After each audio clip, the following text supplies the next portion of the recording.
Hello students, welcome back to my YouTube channel HR study centre. इस video में कक्षा 12 वालों के लिए बायोलॉजी का रामबाण है। ये वीडियो कक्षा 12 वालों के लिए रामबाण है। अगर बायो में कुछ नहीं पढ़ा है और बायो की तैयारी अगर आपकी कतई नहीं हुई है तो इस वीडियो को स्किप मत करना। 2023 में अगर आप परीक्षा देने वाले हैं तो मात्र इन 54 टॉपिक को तैयार कर लो। 54 टॉपिक को तैयार कर लोगे तो 70 में 70 आएंगे। बिल्कुल पक्का नंबर है ये, ठीक है। 70 में से 70 आएंगे अगर आपने इनको तैयार कर लिया। तो वीडियो को स्किप मत करना, वीडियो को पूरा देखना, स्किप मत करना, ठीक है। और जो भी टॉपिक मैं बताऊं इन टॉपिकों को तैयार करते चलना, ठीक है। बहुत ही इंपॉर्टेंट टॉपिक है ये। चलिए वीडियो स्टार्ट करते हैं। वीडियो अच्छे लगे तो वीडियो को शेयर करें, चैनल पर नए हैं तो चैनल को सब्सक्राइब ज़रूर कर लें, ठीक है। चलिए देखिए, आपका सबसे पहला चैप्टर है चैप्टर नंबर 1, पुष्पीय पादपों में लैंगिक जनन। ये चैप्टर नंबर 1 है और यही सबसे ज़्यादा वेरी इंपॉर्टेंट चैप्टर है। पूरी बायो का सबसे अगर इम्पोर्टेंट चैप्टर बोलें तो यही सबसे ज़्यादा इम्पोर्टेंट चैप्टर है। और इस चैप्टर से मैं आपके लिए 10 टॉपिक लाया हूँ। 10 टॉपिक पढ़ लो, चैप्टर ख़त्म। सबसे पहला टॉपिक है कि भ्रूणकोश तथा भ्रूणपोष में अंतर। वेरी इंपॉर्टेंट है, ये कई साल पूछा गया है क्वेश्चन। भ्रूणकोश क्या है, भ्रूणपोष में अंतर। तो भ्रूणकोश तथा भ्रूणपोष में अंतर, और फिर इससे रिलेटेड क्वेश्चन हो जाता है कि भ्रूणपोष क्या है, ठीक है। भ्रूणपोष क्या है, इसके विभिन्न प्रकारों का संक्षिप्त में वर्णन कीजिए। यानी कि भ्रूणपोष क्या है और इसके प्रकार बताना है। वेरी इंपॉर्टेंट क्वेश्चन है, ठीक है। अगला तीसरा टॉपिक, एक प्रारूपिक बीजांड की संरचना का सचित्र वर्णन कीजिए। तो एक प्रारूपिक बीजांड, उसकी संरचना के बारे में तुम्हें बताना है। बहुत ही ज़्यादा इंपॉर्टेंट क्वेश्चन है, ठीक है। अगला टॉपिक नंबर 4, लघु बीजाणुधानी का निर्माण तथा लघु बीजाणु जनन। तो लघु बीजाणुधानी और लघु बीजाणु जनन के बारे में आपको पता होना चाहिए डिटेल में। द्विबीजपत्री भ्रूण का परिवर्धन, द्विबीजपत्री भ्रूण का परिवर्धन, फिर है बीजांड का परिवर्धन तथा गुरु बीजांड का जनन। ये इंपॉर्टेंट है, ठीक है। अगला इसका लास्ट टॉपिक है, परागण क्या है, परागण के प्रकार बताओ, परागण के लाभ तथा हानि बताओ। तो परागण वेरी इंपॉर्टेंट है दोस्तों, परागण आपके लिए वेरी इंपॉर्टेंट है। ये 2 प्रकार का होता है, एक स्वपरागण और एक परपरागण। स्वपरागण और परपरागण वेरी इंपॉर्टेंट क्वेश्चन है। तो इसमें कभी कभार अंतर पूछ लेता है, लाभ हानि पूछ लेता है, तो इस क्रिया को ध्यान रखना। परपरागण और स्वपरागण क्या होते हैं, दोनों को डिटेल में आना चाहिए आपको, ठीक है। फिर अगला पार्ट आपका 3 यहाँ से चालू होता है। पहला चैप्टर तो आपका रिड्यूस है, दूसरा चैप्टर अभी बताया, और ये पार्ट नंबर 3, मानव जनन वेरी इंपॉर्टेंट टॉपिक है, चैप्टर है मानव जनन, ठीक है। इसका पहला टॉपिक है कि अपरा की परिभाषा एवं अपरा के कार्य बताओ। बहुत ही ज़्यादा इंपॉर्टेंट क्वेश्चन है दोस्तों, अपरा के बारे में बताना है, ठीक। फिर दूसरा है पुरुष के जनन तंत्र का स्वच्छ एवं नामांकित चित्र। फिर मादा के जनन तंत्र का स्वच्छ एवं नामांकित चित्र।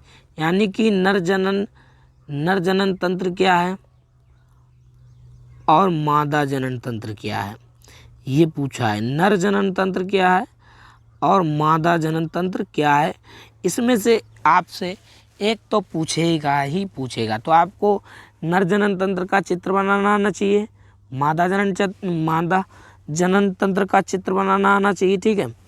और फिर अगला टॉपिक युग्मक जनन क्या है। अगला टॉपिक है युग्मक जनन क्या है। नामांकित चित्र की सहायता से मानव में शुक्र जनन की प्रक्रिया का वर्णन कीजिए। तो युग्मक जनन वेरी इंपॉर्टेंट है, ठीक है।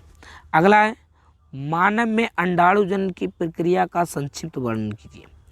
मानव में अंडाणु जनन की प्रक्रिया का संक्षिप्त वर्णन कीजिए। तो यहाँ पर ये चैप्टर नंबर 3 यहाँ से ख़त्म हो जाएगा। चैप्टर नंबर 3 में इतनी चीज़ें आपको पढ़ लेनी है। फिर यहाँ से चालू हो जाता है आपका चैप्टर नंबर 4। चैप्टर नंबर 4 जनन स्वास्थ्य यानी कि रिप्रोडक्टिव हेल्थ इस चैप्टर का नाम है। जनन स्वास्थ्य में आपको IVF के बारे में पता होना चाहिए, इसकी तकनीक पर टिप्पणी लिखना, और इससे जो रिलेटेड एक बहुत ही ज़्यादा पूछे जाने वाला क्वेश्चन है जो 5 नंबर का आता है। जनसंख्या विस्फोट क्या है, निवारण क्या है, निबंध लिखिए। तो जनसंख्या विस्फोट क्या है? मनुष्य में लगातार जनसंख्या का बढ़ना जनसंख्या विस्फोट कहलाता है। और इसके निवारण क्या क्या है, किस प्रकार से हम जनसंख्या को रोक सकते हैं, किस प्रकार से इसे नियंत्रण किया जा सकता है, उसके बारे में बताना है। तो चैप्टर नंबर 3 में 2 बहुत ही इंपॉर्टेंट टॉपिक है। एक पहला जनसंख्या वृद्धि IVF, ठीक है, दो टॉपिक बहुत ही इंपॉर्टेंट है।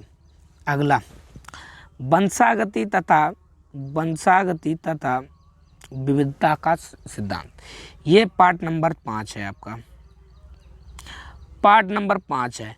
और इससे जो रिलेटेड क्वेश्चन है ये टॉपिक आपको इनमें तैयार करने हैं। जिसे पहला क्या है, डाउन सिंड्रोम क्या है, संक्षिप्त में टिप्पणी लिखिए।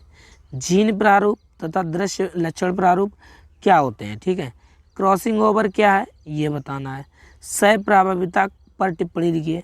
प्रभाविता तथा अप्रभाविता में विभेद बताइए, अंतर बताइए।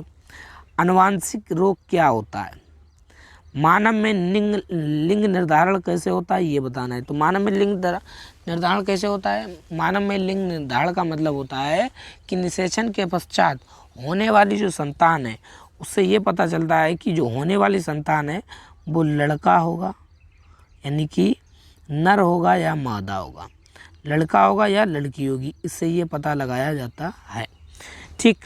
फिर अगला टॉपिक नंबर 8 मेंडल के वंशागति नियम। तो मेंडल ने 3 नियम दिए, तीनों नियम को पता होना चाहिए आपको। पहला था प्रभाविता का नियम, और दूसरा कौन सा था, दूसरा था पृथक्करण का नियम, तीसरा था स्वतंत्र अपयोन का नियम। तो ये तीनों नियम आपको पता होना चाहिए, पता नहीं कौन सा पूछे, ठीक है। अगला टॉपिक 9 लिंग सहलंघन गुणों से आप क्या समझते हैं। तो इस चैप्टर से ही 9 टॉपिक तैयार करने हैं आपको। चैप्टर नंबर 5 समाप्त। देखिए टाइम आपके पास कम है और काम ज़्यादा है, तो इसलिए लग जाइए, पूरे मेहनत से तैयारी कीजिए, ठीक है। रिजल्ट क्योंकि आपका एक बार बनेगा, बार बार नहीं।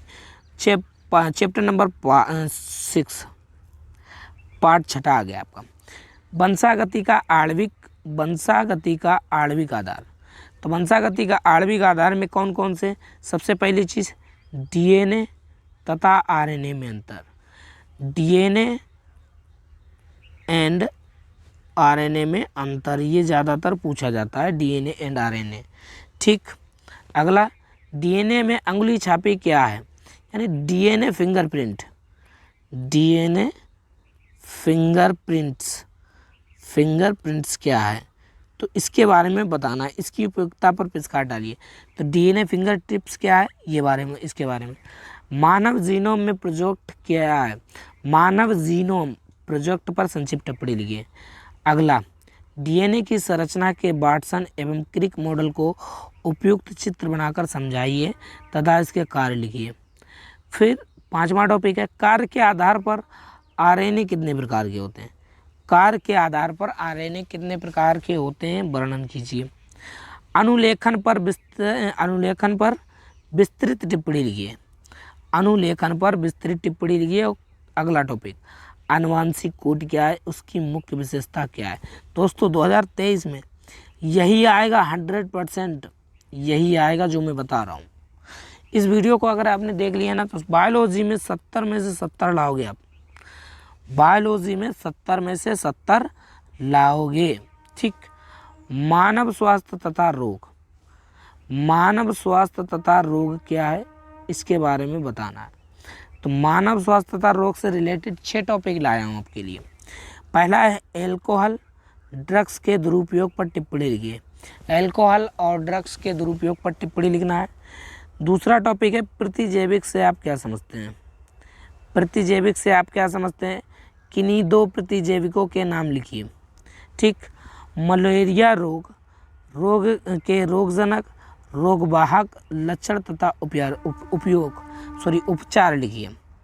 ठीक, तो मलेरिया रोग के बारे में आपको पता होना चाहिए डिटेल में। और टाइफाइड का क्या कारक होता है, टाइफाइड जो रोग होता है वो किसके कारक से फैलता है। लक्षण लिखिए, रोकथाम के उपाय लिखिए। निम्नलिखित में से किन्हीं 2 मानव विवादियों के कारक, लक्षण, उपचार एवं बचाव के उपाय लिखिए। तो डेंगू ज्वर, निमोनिया, ये कुछ बीमारियां हैं, इनको तैयार कर लेना है। जैसे डेंगू है, ठीक, जैसे डेंगू है, निमोनिया है, मलेरिया है, टाइफाइड है, इनको तैयार करके जाना। ठीक है, और स्टेम कोशिका पर संक्षिप्त टिप्पणी लिखिए। स्टेम कोशिका पर संक्षिप्त टिप्पणी लिखिए। अब आपका चैप्टर आया मानव कल्याण में सूक्ष्म जीव। मानव कल्याण में सूक्ष्म जीव, ये चैप्टर है आपका। इस चैप्टर में 2 चीज़ इंपॉर्टेंट ज़्यादा हैं। पहली चीज़ ये है कि जैव उर्वरक क्या है, कृषि में इनका महत्व क्या है, तो जैव उर्वरक के बारे में बताना है। दूसरा, बायोगैस क्या है, ग्रामीण क्षेत्र में बायोगैस के 2 उपयोग बताइए। तो ग्रामीण क्षेत्र में बायोगैस का क्या क्या उपयोग है, उनके 2 उपयोग बताना है। और बायोगैस क्या चीज़ है, इसका महत्व क्या है, सब बताना है। ठीक है, अगला चैप्टर है जैव प्रौद्योगिकी सिद्धांत एवं प्रक्रम। तो जैव प्रौद्योगिकी वेरी इंपॉर्टेंट चैप्टर है, और इस चैप्टर से मैं 3 टॉपिक आपके लिए उठा कर लाया हूँ। पहला है डीएनए एवं लाइगेज पर संक्षिप्त टिप्पणी लिखिए। दूसरा है पीसीआर पर संक्षिप्त टिप्पणी लिखिए। फिर है प्लाज्मिड वेक्टर पर टिप्पणी लिखिए। तो ये टिप्पणियाँ बहुत आती हैं आपके पेपर में, ठीक है, तो टिप्पणियाँ ध्यान रखना है आपको। तो डीएनए लाइगेज पे और पीसीआर पर, प्लाज्मिड वेक्टर पर, ठीक है, ये चैप्टर इतना खत्म हो जाएगा। अगला है जैव प्रौद्योगिकी एवं उपयोग। चैप्टर का नाम है जैव प्रौद्योगिकी एवं उपयोग। इससे रिलेटेड 6 टॉपिक है। तो जैव प्रौद्योगिकी के कृषि क्षेत्र में क्या क्या उपयोग है, ये भी लिखना है। पीटी कपास पर टिप्पणी लिखना है। बायोपायरेसी पर उदाहरण सहित टिप्पणी लिखना है। जैव प्रौद्योगिकी का नाम मानव स्वास्थ्य के क्षेत्र में अनुप्रयोग। पुनर्संयोजक डीएनए प्रौद्योगिकी क्या है। आनुवांशिक अभियांत्रिकी के मानव हित में 4 अनुप्रयोग लिखना है। मानव इंसुलिन पर टिप्पणी लिखो। मानव इंसुलिन पर टिप्पणी लिखिए। तो ये इतने टॉपिक इस चैप्टर से पढ़ लेने हैं। अगला चैप्टर है जीव और पर्यावरण। जीव और पर्यावरण में ये 3 टॉपिक है। कीस्टोन जातियों पर टिप्पणियाँ, सहपकारिता तथा परस्परता पर टिप्पणी लिखिए। अगला सहजीविता किसे कहते हैं, उदाहरण सहित टिप्पणी लिखिए। तो सहजीविता के बारे में बताना है, ठीक है, और जो भी इम्पोर्टेंट बताए हैं इनको आपको तैयार कर लेना है। आपके पास अभी टाइम बहुत कम है, बहुत ज़्यादा पढ़ाई करनी है आपको, ठीक है। और इसका लास्ट चैप्टर जैव विविधता एवं संरक्षण। तो जैव विविधता संरक्षण में आपको IUCN तथा WWBF का पूरा नाम बताना है, ठीक। संकटग्रस्त वन्य प्राणियों से आप क्या समझते हैं, संक्षेप में वर्णन कीजिए। तप्त स्थल हॉटस्पॉट, ये ध्यान रखना, इंग्लिश में ज़्यादातर पूछा जाता है।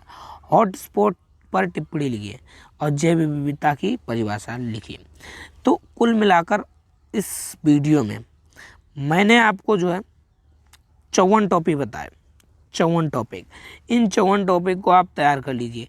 इन 54 टॉपिक से बाहर कुछ नहीं आएगा दोस्तों, ठीक है, कुछ नहीं आएगा, तो इनको तैयार कर लेना है। और वीडियो अच्छी लगी तो वीडियो को शेयर कर देना है। चैनल पे नए हैं तो सब्सक्राइब ज़रूर कर लेना है, ठीक है, सब्सक्राइब ज़रूर कर लेना है। और वीडियो को पूरा देखें। वीडियो को अगर आप पूरा नहीं देखेंगे तो आपके लिए बोर्ड में मुसीबतें आ सकती हैं, ठीक है। तो मिलते हैं किसी नेक्स्ट वीडियो के साथ, तब तक के लिए बाय बाय।